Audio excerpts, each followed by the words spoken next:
आजादी कब मिली थी? आयुष बताएगा। Ayush, when did India get independence? Sir ji 1947।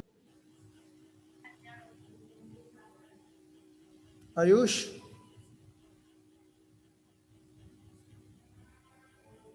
हाँ sir ji. Sadaf,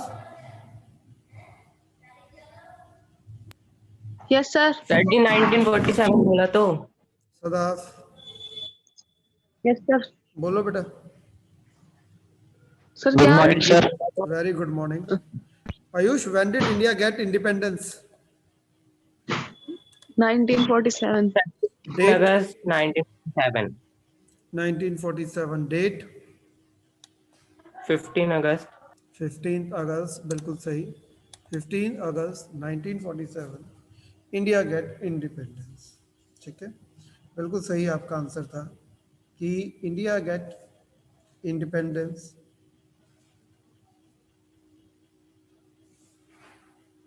from Britain, independence from British rule on 15th August 1947। अब क्वेश्चन रेज होता है कि what are the challenges, what are the challenges. हाँ बोलो बेटा। सर ये पूछना था कि जब पाकिस्तान से 8 मिलियन पीपल माइग्रेट हुए थे तो उनको मतलब उन्होंने तो डिवाइड किया था ना पाकिस्तान को एक और इंडिया को। मिनट, हाँ वो भी बात करते हैं। What are the challenges against India on the eve of independence. Sir सबसे बड़ा चैलेंज रिहेबिलिटेशन था ना। अभी बात करते हैं। बहुत सारे चैलेंजेस थे, बहुत सारे चैलेंजेस थे, एक चैलेंजेस कभी भी नहीं होता। ठीक, आप देखो, सुमित ने जैसे अभी कहा कि हम बात करते हैं कि it was the occasion of joy, but but we face the pain of division of the country, it become democratic. और ये तो पता है ना, India become democratic republic on 26 January 1950 when constitution of India comes into the force. The new independent country has to face series of challenges apart from poverty, illiteracy and poor health services, which required long-term planning and rehabilitation of refugee of Princess State, dealing with the rich harvesting area that become part of the Pakistan, major problem faced by India. The partition led to the large-scale Hindu-Muslim riots in different parts of the country. Many people were killed and millions were rendered homeless. Amidst riots, people left their homes to migrate safe place near about 8 million refugees come to India from Pakistan. New government faced challenge of their rehabilitation. The problem was tackled by forming the Rehabilitation Ministry. The refugees were given food, shelter, job to start refresh. सबसे पहला जो challenge की हम बात करेंगे, देखो वो था चैलेंज नंबर 1। कौन सा? Rehabilitation of migrants. उनको सिर्फ यहां पर शिफ्ट नहीं करना था, बल्कि उनको क्या करना था? आपको उनको जॉब्स भी प्रोवाइड करनी थी। क्या करनी थी? आपको उनके लिए जॉब्स का भी अरेंजमेंट करना था। ठीक, क्योंकि जो रिफ्यूजीज थे they comes in large number. कोई 2-4 रिफ्यूजी नहीं आए थे, कितने? मोर देन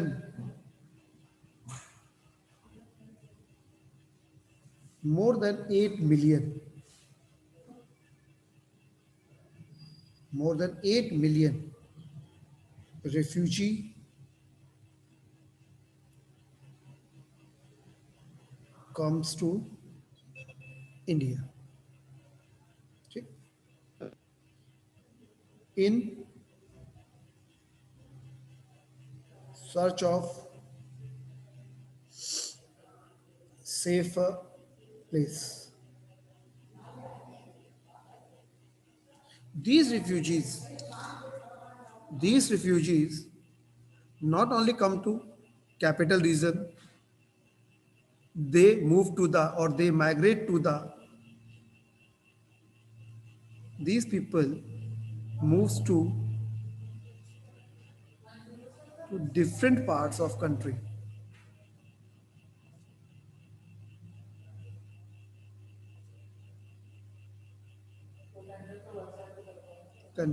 ठीक है. सर दे रिफ्यूजीज मतलब मतलब रिफ्यूजी होता है जो अपनी जगह को छोड़कर कहीं और जाके बसता है.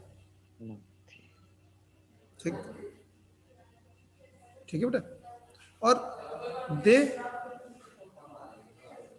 Comes. Good morning. Last day बेटा पंजाब, जम्मू, वेस्ट. अभी इंग्लिश का पेपर दो बेटा, इसको लास्ट में जमा करना एक साथ ही. हाँ एक साथ जमा कर जाओ. वेस्ट बंगाल, ठीक है, दिल्ली एंड अदर स्टेट्स. ये एक जगह नहीं आए थे. They comes in a different parts. वो डिफरेंट पार्ट्स क्या थे? बहुत से लोग जम्मू चले गए, कुछ पंजाब चले गए, कुछ राजस्थान में, कुछ दिल्ली आ गए. तो ऐसे करके ये लोग आए. ठीक. क्योंकि मैं मोस्टली क्या थे? They are Hindus who migrate who comes from Pakistan. इनकी सबसे बड़ी प्रॉब्लम थी. दूसरा था, जो दूसरी प्रॉब्लम थी वो थी यूनिफिकेशन ऑफ प्रिंसली स्टेट्स. जो प्रिंसली स्टेट्स थे उनका यूनिफिकेशन, उनको इंडिया के साथ मर्ज करना. अब जब आपसे मैंने कहा कि, तो जब मैं आपसे कह रहा हूं कि यूनिफिकेशन ऑफ प्रिंसली स्टेट्स, अब on the eve of independence, जब हमारा देश आज़ाद हुआ, ठीक है, जिस समय आज़ाद हुआ उस समय पर on the eve of independence there are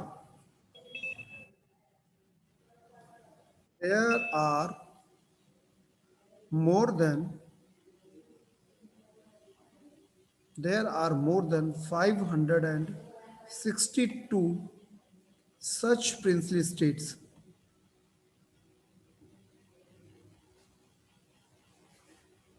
Such princely states in our country.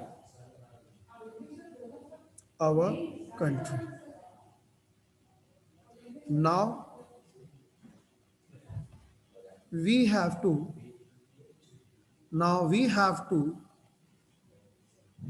merge these states with sir India. हाँ बोलो बेटा. सर यूनिफिकेशन मतलब उनको एक करना. ठीक है. यस सर उन सबको एक करना सबसे बड़ी प्रॉब्लम थी, क्योंकि एक नहीं. ठीक है. some states are large,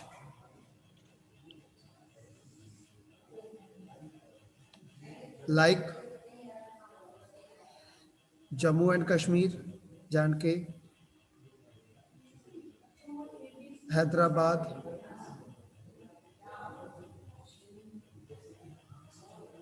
Junagadh, and some are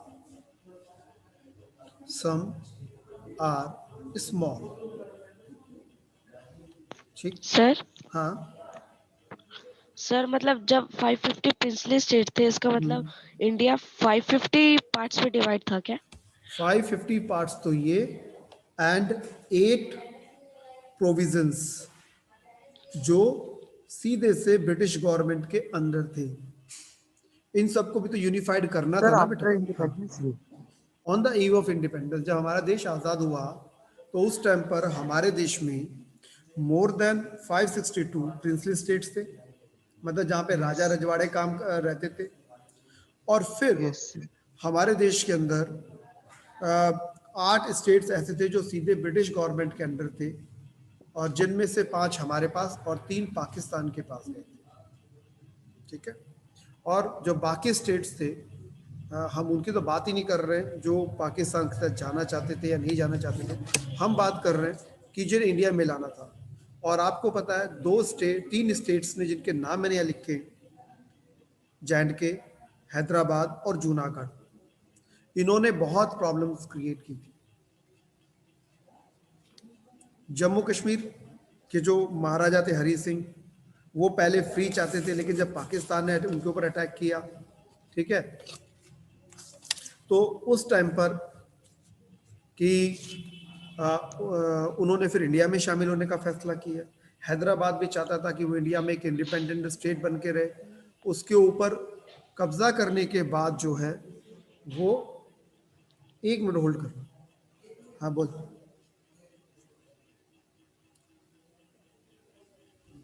हाँ कृष्ण बोल। बेटा पता नहीं, हमें सर ने दिया है, सर्च कर। बेटा देखा तो पता नहीं क्या कर सकते हैं। नहीं मेरे को नहीं पता, बताओ तो बताया तो बता। जैसे मैं बंदी का तो बताया तो मेरे को, ठीक है, पता हो चलेगा तो बता दूंगा, देखा नहीं इस क्लास के बाद। ठीक बेटा, तो प्रॉब्लम ये थी कि इन स्टेट्स को कैसे यूनिफाइड किया जाए, इनको इंटीग्रेट किया जाए अपनी कंट्री के साथ।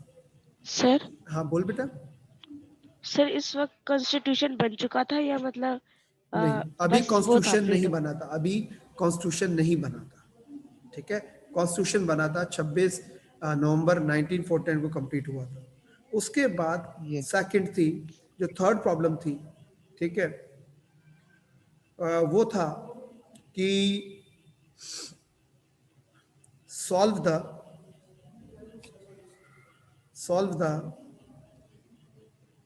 प्रॉब्लम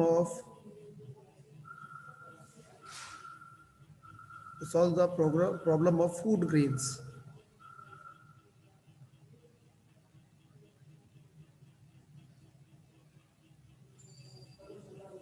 सबसे बड़ी प्रॉब्लम थी।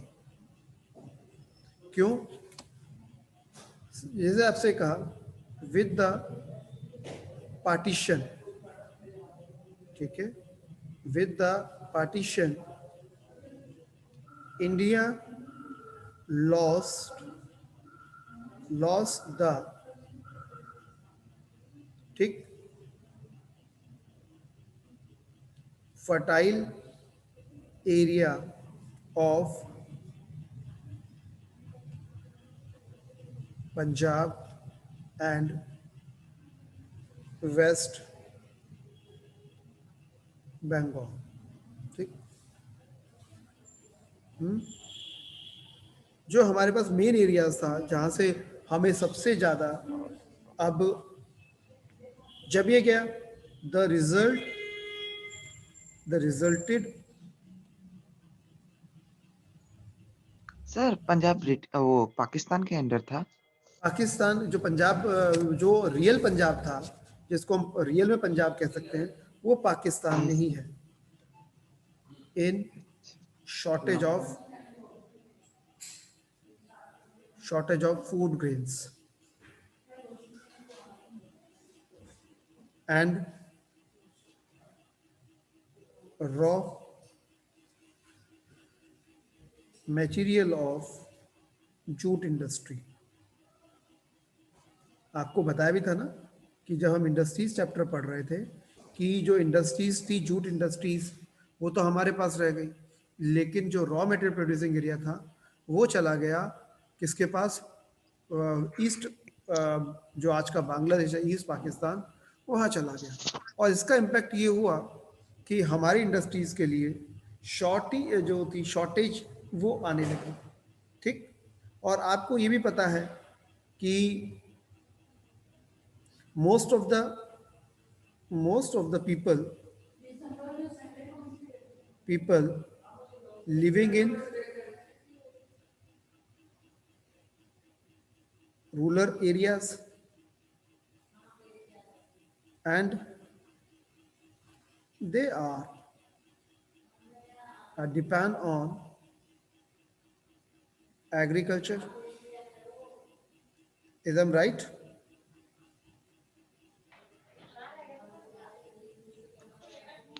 Agriculture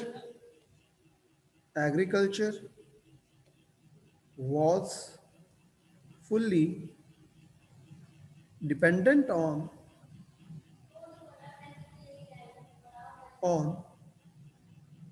the monsoon. ये भी करेक्ट है। हमारी तो कंट्री को ही मॉनसून वेदर कंडीशन कहते हैं फॉर द सर्वाइवल, है ना। हमारे यहाँ यदि बारिश अच्छी हो जाए तो क्या होता था? तो हमारे उसके अंदर एग्रीकल्चर क्रॉप्स अच्छी होती थी। और यदि हमारे यहाँ पर ये आपने 3 मैंने आपको बताई, अब चौथी मैं आपको बताऊंगा। चौथी प्रॉब्लम जो थी, यदि हम उसको देखते हैं तो हम ये नोटिस करेंगे, वो था, यदि हम फोर्थ उसकी बात करते हैं कि इस्टेब्लिशमेंट ऑफ डेमोक्रेसी। ठीक है बेटा? सर हाँ। सर सरदार वल्लभ भाई पटेल मतलब कौन थे? बेटा, he was first deputy prime minister as well as the home minister, जिन्होंने जो इंडिया को यूनिफिकेशन का जो काम था या इंटीग्रेट करने का काम, वो इन्होंने ही किया था। सर इन्हें फिर आयरन मैन ऑफ इंडिया क्यों कहा जाता है? क्योंकि इन्होंने 2 तरह की पॉलिसी अडॉप्ट की। पहला कि जिन स्टेट्स ने इजीली हमारी बात मान ली, उनके साथ तो प्यार से ट्रीटी के थ्रू उनको अपनी कंट्री के अंदर या इंडिया के अंदर उसको इंटीग्रेट कर लिया। लेकिन जैसे मैंने आपसे कहा कि यदि कोई कंट्री, कोई पार्ट, कोई स्टेट इंडिया में शामिल नहीं होना चाहता था और प्रॉब्लम को क्रिएट करता था, तो उस कंट्री ने उस स्टेट के साथ इन्होंने हार्ड डिसीजंस भी लिए। हार्ड डिसीजन से मतलब है कि उन्होंने उनको क्या किया, उनके साथ वेपन्स को भी यूज किया। ठीक, जैसा कि हमें यूरोप में मिलता है, जर्मनी के यूनिफिकेशन के अंदर जो ऑटोमन बिस्मार्क ने किया था, उन्होंने भी यही पॉलिसी अडॉप्ट की थी कि जो प्यार से मानेगा, ओके दैट्स फाइन, ग्रेट, कि वो आ जाए जर्मनी के अंदर। लेकिन जो कंट्री, जो स्टेट्स जर्मनी का पार्ट नहीं बनना चाहते, या तो प्यार से मानेंगे और नहीं मानेंगे तो फिर किससे? वॉर से।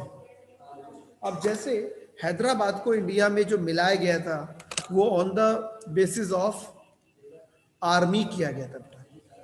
ठीक। अगली जो प्रॉब्लम है वो थी establishment of democracy on the on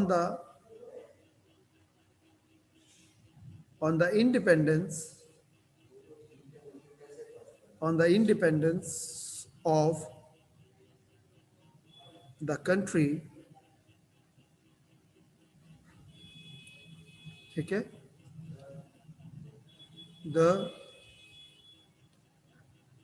the leaders have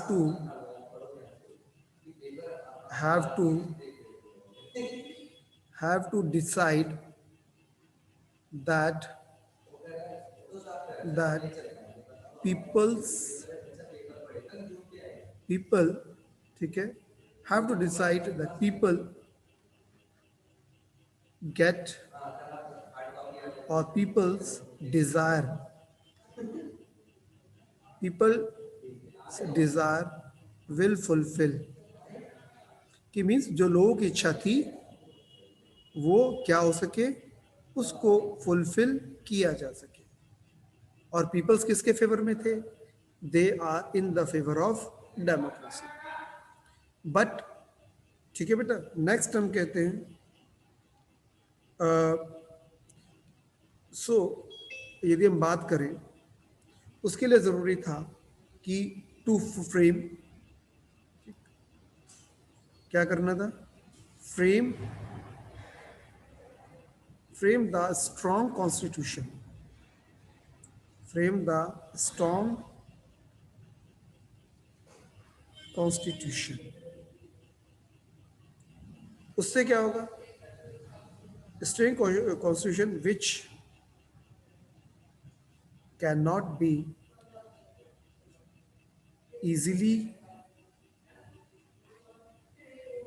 easily change by any government, उसे कोई भी गवर्नमेंट इजीली चेंज ना कर सके। ठीक है बेटा, इतनी बात क्लियर हो गई? Yes sir. अब हम बात करेंगे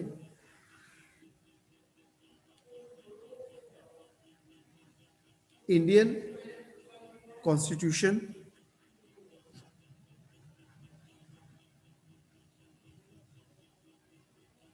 Indian Constitution and its feature. Okay, मुझे कौन बताएगा, कोई आप में से बताएगा कि what do you mean by constitution, किसे कहते हैं, उसके काम क्या होते हैं, क्या करता है sir a constitution? Book Sir, of law, constitution is बोलो बोलो a बोलो, book कोई of भी law, बोलो। which instruct the people of India. and this is helping to handling our country. नहीं समझ में नहीं आया दीपक, हिंदी में बोलते, इंग्लिश जरूरी नहीं है। अच्छा सर, कॉन्स्टिट्यूशन एक बुक ऑफ लॉ है और इसके वजह से हमारा देश चलता है, मतलब या हैंडल होता है हमारा देश। हमारा देश हैंडल होता है कैसे? सर उसके अंदर बहुत सारे लॉज होते हैं इसी की जैसे वजह जैसे से। जैसे जैसे जैसे जैसे हर पर्सन को फ्रीडम का अधिकार है, तो वो कहीं मतलब फ्रीडम का अधिकार है अपने हमारे देश में, तो ये भी एक कॉन्स्टिट्यूशन का लॉ हुआ। ओके, सबसे पहली बात हम करते हैं कि मीनिंग ऑफ कॉन्स्टिट्यूशन है ना। सबसे पहले हम क्या बात करेंगे? Meaning of constitution.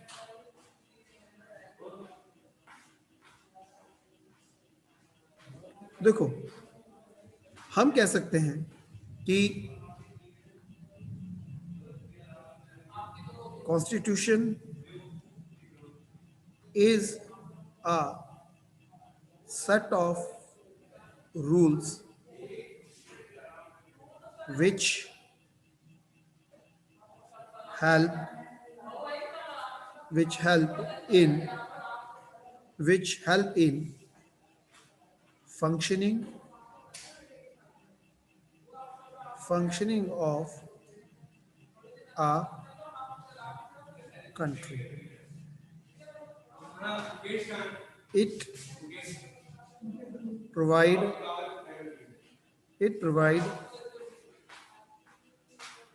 guidelines for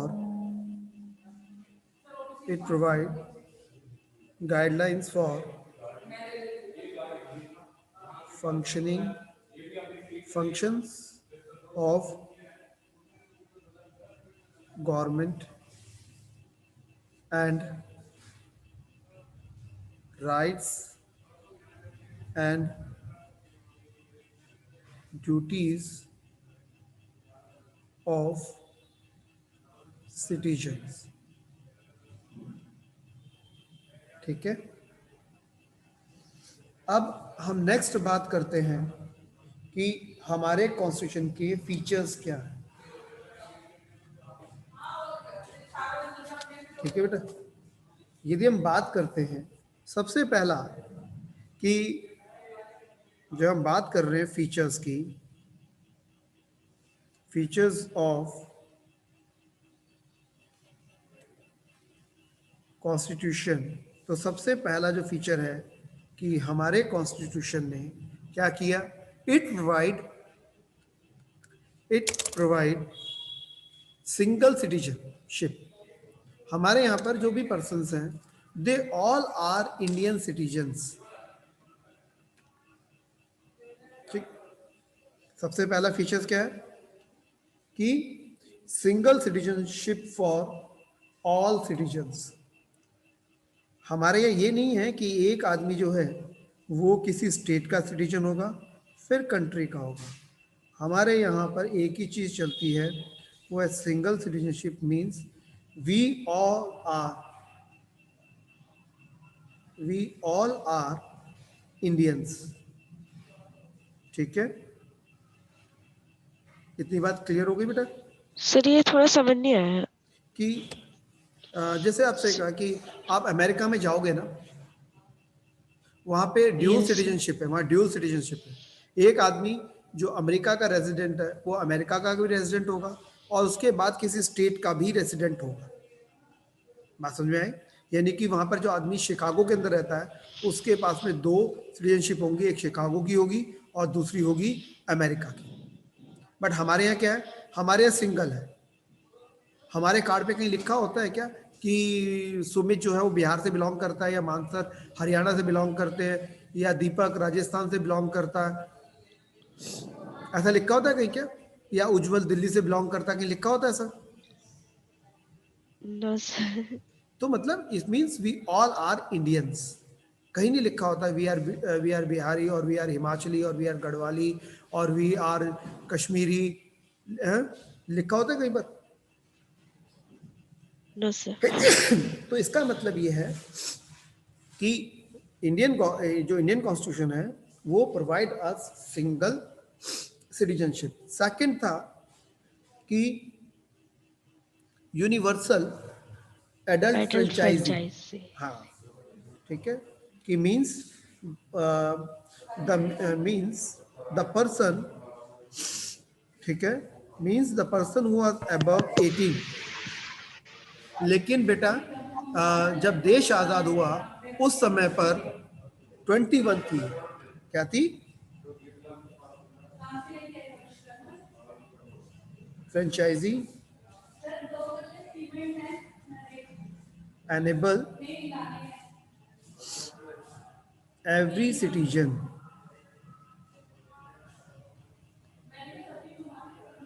ठीक है, every citizen above 21 years at the time of independence। Sir amendment क्या होती है? हाँ, amendment होता है चेंज। एंड इन 1989 through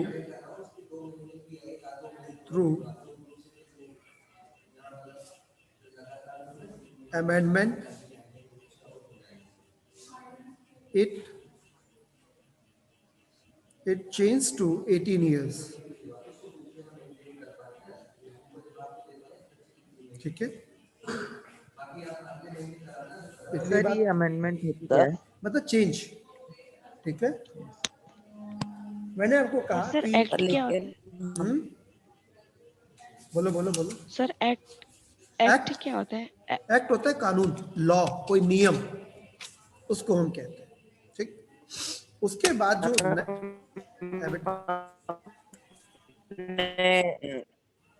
छेड़छाड़ नहीं कर सकते ना सर? क्या कह रहे हो? सर हम अपने कॉन्स्टिट्यूशन में छेड़छाड़ नहीं कर सकते ना, तो सर हम जो एज 18 थी, तो सर मतलब जो पहले 21 थी सर देखो वो 18 क्यों रखी गई? देखो सुनो, क्या था कि सबसे पहली चीज कि 21 की गई थी। हम अपने देखो एक चीज होता है कि जिसको हम लिविंग की बात करते हैं, हमारा कॉन्स्टिट्यूशन जो है वो लिविंग डॉक्यूमेंट है। लिविंग डॉक्यूमेंट का मतलब होता है कि जिसमें टाइम के अकॉर्डिंग चेंज किए जा सके, लेकिन आप जो मेन कंसेप्ट है किसका, हमारे कॉन्स्टिट्यूशन का, आप उसके अंदर चेंजेस नहीं कर सकते। समझ गए मेरी बात को? यदि मान लो कोई चीज, कोई एक्ट, कोई काम वो खराब हो गया है, उसकी जरूरत नहीं है, तो उसको चेंज कर सकते हो। मान लो मैं कहता हूं कि भाई सब बच्चों को राइट टू एजुकेशन होना चाहिए, तो वो भी तो ऐड किया गया ना, जो टाइम के रिक्वायरमेंट उसके अकॉर्डिंग हम चेंज कर सकते हैं। बट हम ओरिजिनल जो मेन कंसेप्ट है, जो मूल भावना है, उसको चेंज नहीं करते कॉन्स्टिट्यूशन की। जैसे यूनिवर्सल रिजल्ट, उन्होंने कहा कि भाई एक पर्सन को 18 ईयर्स में जब जॉब दे रहे हैं तो हमें उसे वोटिंग राइट भी देना चाहिए, तो उन्होंने कहा इसको चेंज कर देना चाहिए। उसके बाद हमारे यहाँ पर गवर्नमेंट फॉर्म कैसी है, कौन बताएगा? सावन, डेमोक्रेसी। सावन बताएगा, सावन बोलो, सावन, ध्रुव या आयशा, आयुष, हमारे यहाँ। सर हाँ हाँ बोलो, मैं बताऊं? हाँ बोल सर बोल। हमारे यहाँ 3 फॉर्म्स ऑफ गवर्नमेंट है, लेजिस्लेचर, नहीं जुडिशरी और नहीं, हमारे गलत, हमारे यहाँ जो गवर्नमेंट है उसको कहते हैं parliamentary form of the government. कुछ पूछ रहे थे क्या मुझसे? हाँ, मैं पूछा था इंडिया में कौन सी फॉर्म ऑफ गवर्नमेंट है? Sir federal form of government है क्या? फेडरल होता है जहां पर भी गवर्नमेंट सर दो जी, स्टेयर पे हो।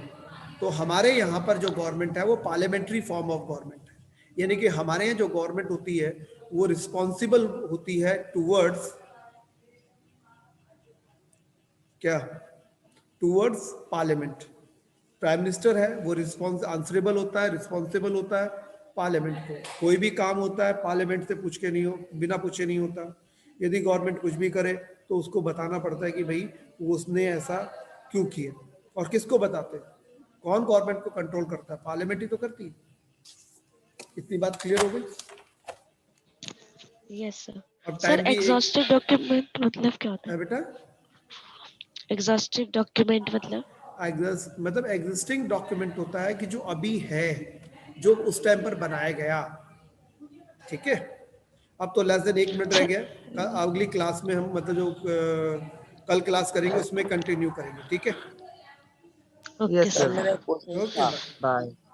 मेरे को लिख के भेज दो वो व्हाट्सएप पर। ठीक है, असिस्ट वाले ग्रुप में, तो मैं उसको अगली क्लास में पहले उसी को सॉल्व करूँगा। Okay sir. Okay bye, see you tomorrow.